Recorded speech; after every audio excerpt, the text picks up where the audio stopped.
welcome back to another episode of Thoughts of Leaders, an interview series that brings light to various topics, providing youth and all with valuable insight, inspiration, advice, knowledge, and opinions from our community leaders. Our special guest today is an attorney and relationship expert who enjoys sharing from her life in the form of storytelling and helping others find love, Yasmin Elhady. Sister Yasmin received her undergraduate degrees from Emory University in Atlanta, Georgia, in Neuroscience and Middle Eastern Studies. After completing a graduate fellowship at the American University in Cairo, she attended law school at the UCLA School of Law. Upon graduation, she was selected for the U.S. Department of Justice Attorney General Honors Program. Later, she attended Princeton's Woodrow Wilson School and served as her public policy class student government representative. She then returned to federal service and is currently an attorney. Her roles as a mother, daughter, wife, and sister help inform her perspective and relate to other people's pain and joy with humor. So, mashallah, you sound like a very, very, very, very busy woman. And I just really want to thank you for taking the time to join us today. It's really appreciated. Thank you. I am not too busy for Ilya. I'm really honored to be here. And the first question I have is, there's not many Muslim, especially Muslim woman comedian. So I just want to ask you, what led you to take on the path of comedy? So I grew up in the South. I grew up in Alabama, Kentucky for a little bit, but primarily in Alabama. My parents still live there. And I used comedy just kind of in my personality to sort of get people to feel comfortable. It was a very powerful communicator. I could just like get past someone's wall that they maybe had against me just because I wore hijab and looked a little bit different. They sort of had assumptions about me. So then when I'd crack a joke or I would like state the obvious about something that everyone is thinking, that, you know, someone would look at me like, wow, like, yeah, I can relate to that. So I had been using comedy to survive for so long that when when it came to time to think about doing this like in a serious way, I did like a quick little thing at Princeton. We had a talent show, and I was like, I'm kind of funny. I wonder if I could like tell the story about my life like with my family and stuff through pictures. And so I did. I had like photos and stuff in the back, and I ended up getting like a standing ovation from the 400 students there. And I was genuinely surprised. I was like, really? And someone was like, you are going to make it. You are going to be in. I was like, okay, just calm down. They were a little bit, they were intoxicated, let's be honest. But it was nice to hear people who are, have nothing to do with my background, nothing to do with who I am, sort of relate to me in a way.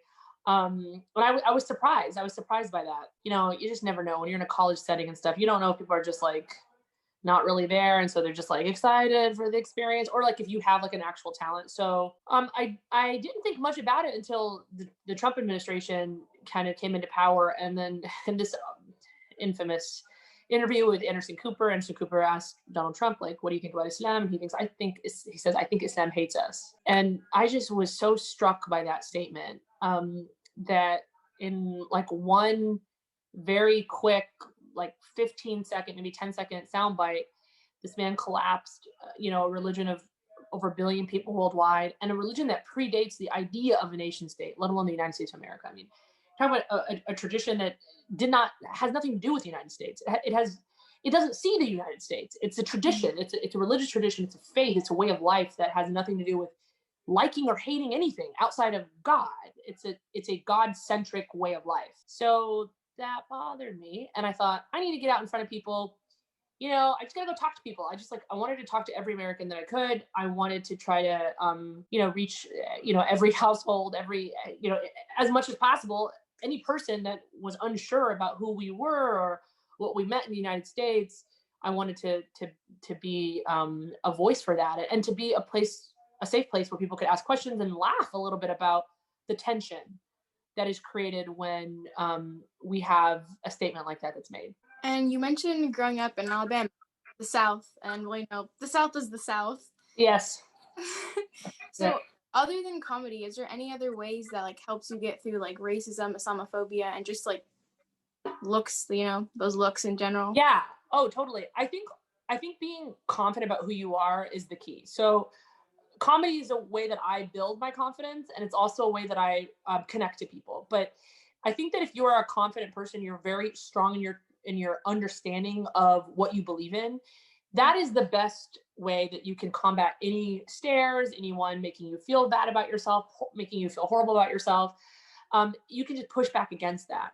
And so I would recommend just, being securely grounded in your spiritual tradition or securely grounded in your belief system is the best defense against letting all of that sort of melt away. I think as you get a little bit older, you realize like certain people's opinions matter more than others, and you get to choose that. It's not like society has to impose on you, like you need to care about what these people think. No, like you choose who matters to you. And I think that that's important to learn as a young person. Like, oh, I actually like love these people and I really care about what these people think.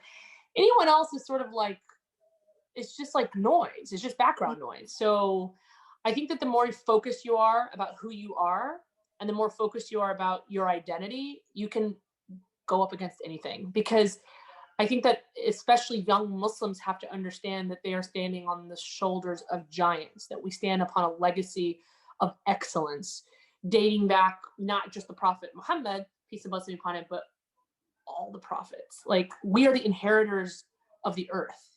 And so we have to understand what that means. And we have to know that there's something special about that. And that code of conduct transforms the way that you view the world. And it just makes things that don't matter not matter. You need to know what matters and what doesn't matter. And comedy isn't always the easiest thing. So have you faced any like major challenges or any like roadblocks or like, man, like I can't do this anymore? Oh, absolutely. I mean, I just made this comment and I know I might get in trouble for it, right? That somebody was intoxicated when they were coming up to me like, you're amazing. I mean, I can't control what this, it was not like he was drinking on school property, but he was drinking in his dorm and, wherever, or like at a bar and came to the school's event. So, I mean, yeah, intoxication is not fantastic. I don't like being around alcohol. I don't like being around intoxicated people. I think that's the most major challenge in the comedy scene. It's often seen as a place where, people can drink to loosen up and whether it be in a bar or whether in an institution or a space where alcohol is served. That's like, I think the most major obstacle that I've encountered. And I've, tried my best. I've tried to quit comedy so many times and then it keeps like knocking at my door, in different ways. And I do think that I can do something good with it, but I think I have to work double as hard, maybe as other people, to sort of pick the right environment and to say yes to the right opportunities, to say no to other opportunities that don't fit my values. So I would say that's like the biggest obstacle for sure. Just what is the environment? Is the environment against my belief system? Is it something that I, in my interpretation of the faith and the people that I respect see as prohibited? That's, I think, where the tension is the most thick. And yeah, you were saying comedy is not always the easiest. Comedy is really hard. It's really hard to get up in front of people and be like, hey, I'm gonna tell jokes for 10 minutes and like, you're gonna like me and you're gonna laugh audibly with just my voice. Like, I'm not up there dancing. I'm not, I don't have, there's no routine. It's just my voice. I'm telling a story with just my voice. There's no pictures, to even, or video to sort of use as backup. So people let you know whether they like you or not. And you got to have thick skin about that. If you stink, you're going to find out that you stink. And it's like all about reworking what you're saying so that people don't think you stink, or walking away because you can't tell the stories that you want. And just on the topic of like obstacles, nowadays, like everyone is facing major challenges and like stress, uncertainty, and anxiety with this current health crisis. So how can your work of comedy or just comedy in general help out? Yeah, I mean, I just did an interview with NPR about this last week on the Kojo show. Really, I think comedy is such a powerful way to bring levity and lightness to a very difficult situation, whether it be that you're having financial trouble or health troubles or interpersonal relationship troubles because we're stuck together for so long. I think comedy, where we can laugh about something that we're all going through, can really heal. And that's been proven, that people who have a positive mindset and who kind of can laugh and relax, they heal faster from both wounds that, are physical in nature, but also emotional wounds and mental wounds. And I was just thinking too, I mean, you're talking about the obstacles and stuff too. I mean, I think some people look at me and they think, oh, like, who is this girl? Like, why, like, how is she going to be funny? Or, how is she going to make me laugh? She's so different. She's so not relatable.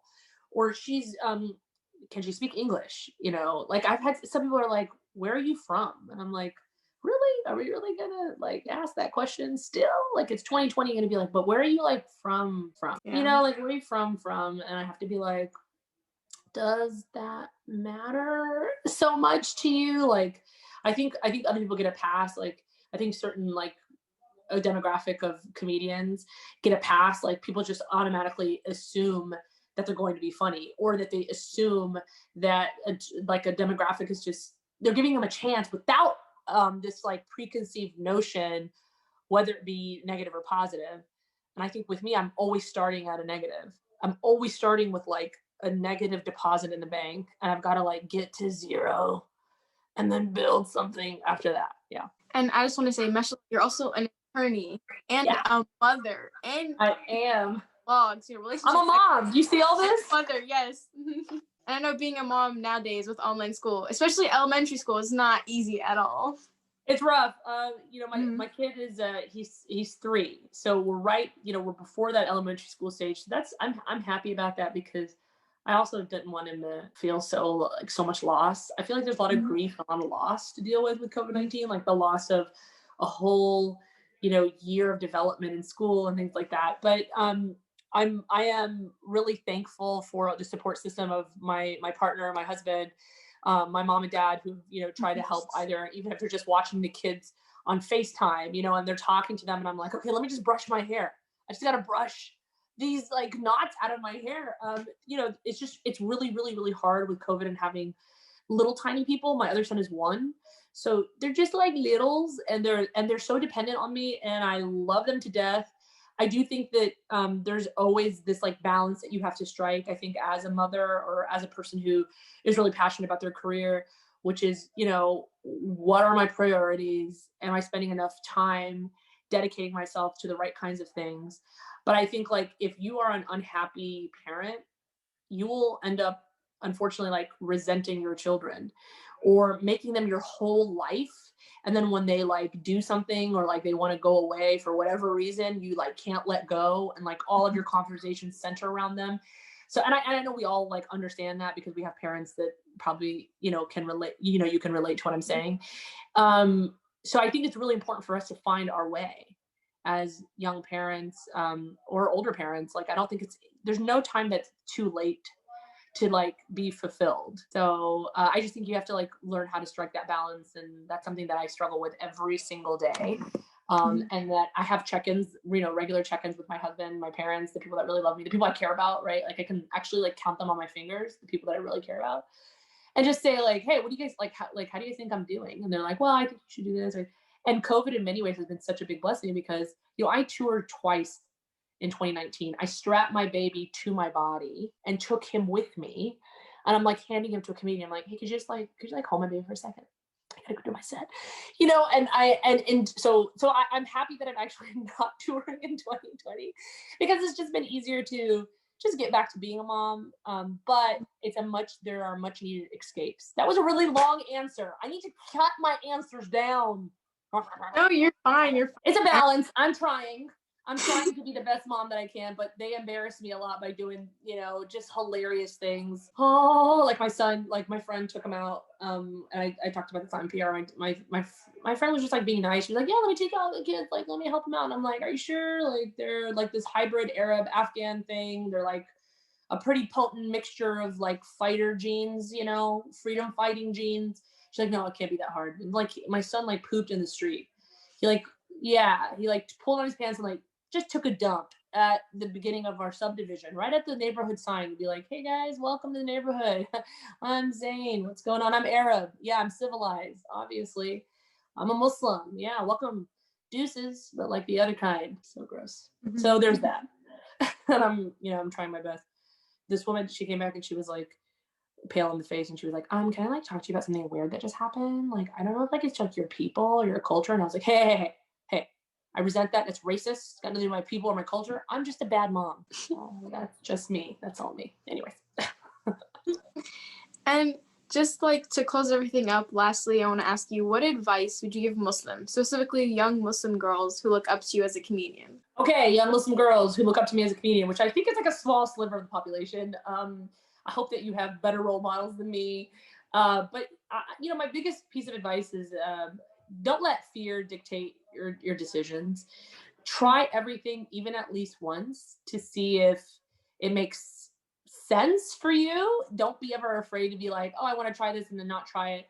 As long as it's pleasing to God. Like as a Muslim, like we really do have our own sets of values and they're amazing. They are built on excellence. So like Halima Deen, from Minnesota, a young Somali refugee who is the, greatest, biggest hijabi model of all time.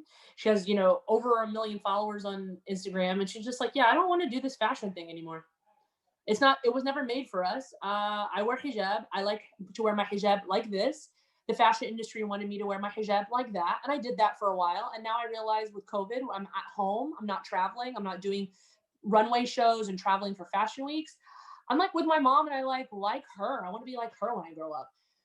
Amazing. That's my biggest advice to you.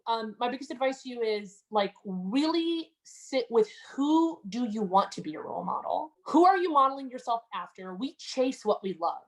So Halima made a very clear statement, like, I'm chasing my mom because I want to be like her. That's actually who I'm building myself in the image of because she is prophetic.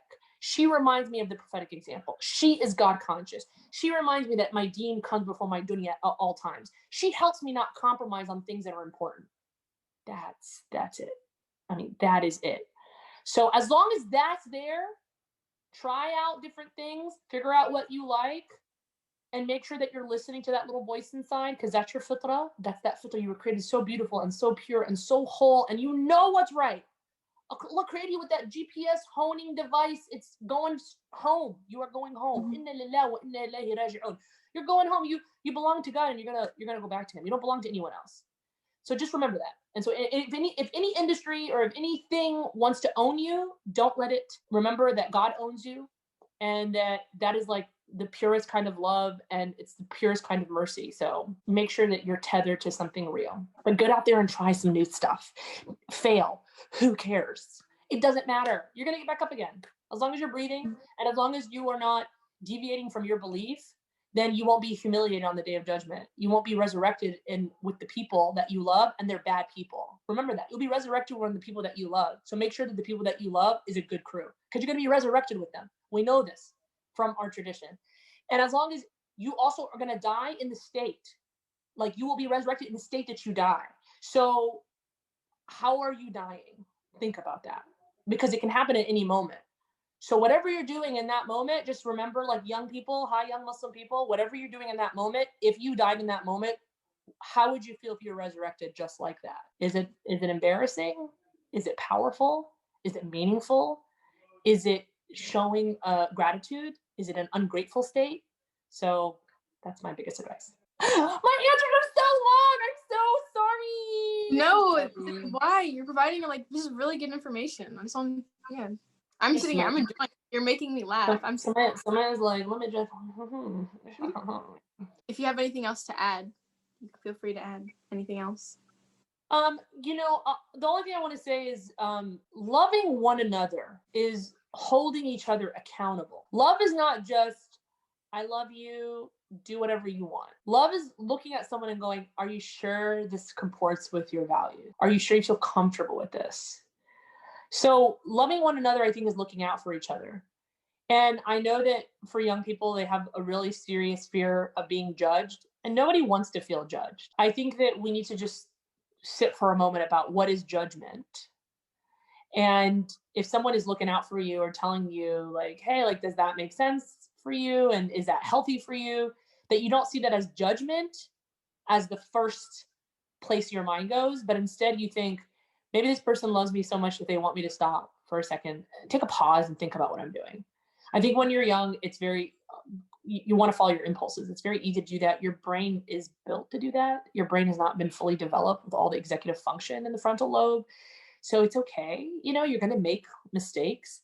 I just think that loving each other and having a community of people who love you is really important because I think they're going to hold you to a certain standard that you want to be reminded of.